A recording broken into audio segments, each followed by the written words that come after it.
Хей достар, Қаршыға каналына қош келдіңіздер.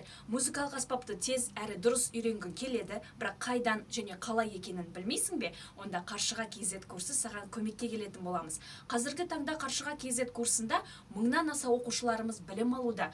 Бүгін сіздердің назарларыңызға ұстазымыз Мади Мұқажановтың орындауында «Әке толғауы» күйі. Күйді толық көріп болған соң, жиі қойылатын сұрақтарға жауап беретін боламыз.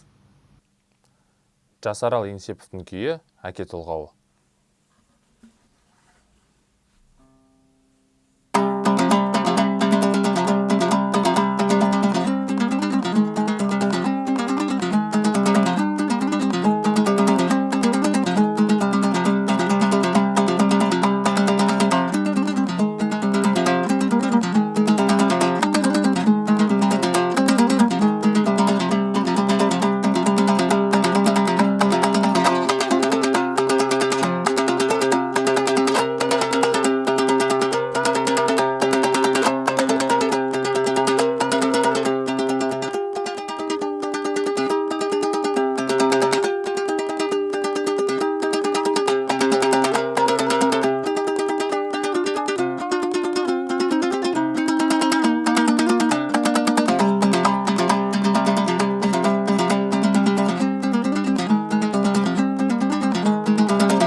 Домбыра ойнау барысындағы 3 қателік деген сұрақ қойылған екен.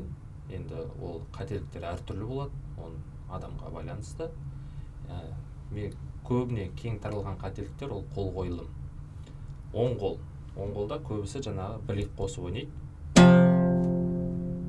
Сол себептен тек қана кеспен ойнау керек. Сол қолға келетін болсақ, көбісі жаңағындай бас бармақ 4-ші саусақ қолданатын кезде саусақтарын шашыраңқы ұстайды, немесе домбыраның мойнын артына кіргізіп алады. Саусақтар тізіліп тұру керек. Сол кезде кез келген дыбысты басуға ыңғайлы болады.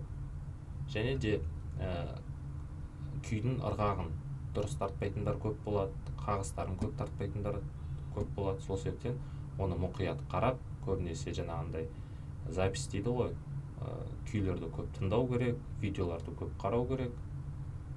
Соған ұмтылыңыздар. Домбыра аспабын шебер орындау үшін көп уақытты қажет етеді. Біздің курстан сіз күйлерді жаттап орындай аласыз, бірақ та шебер орындау ол сізге байланысты. Өз басым мен 5 жасымнан домбыра ойнаймын. 5 жасымнан бастап еңбек етіп келе жатырмын, әлі де ізденіп келе жатырмын. Сол себептен домбыраның шегі жоқ. Барлығы еңбектің ғана арқасы. Сол себептен көп уақыт қажет етеді домбыра. Күніне жаңағындай шебер орындау үшін 3-4 сағат, кейбір таныстар бар, ол кісілер кәдімгідей 7-8 сағаттан дайындалып отырады. Сол себептен оның барлығы сізге байланысты. Бүгінгі сабақ сіздерге ұнады деген ойдамын. Бізді жоғалтып алмас үшін каналымызға жазылып, қоңыраушаны басып қойыңыз. Егер сабақ ұнаса, лайк басуды да ұмытпаңыз. Сіздермен болған Қаршыға KZ, кездескенше.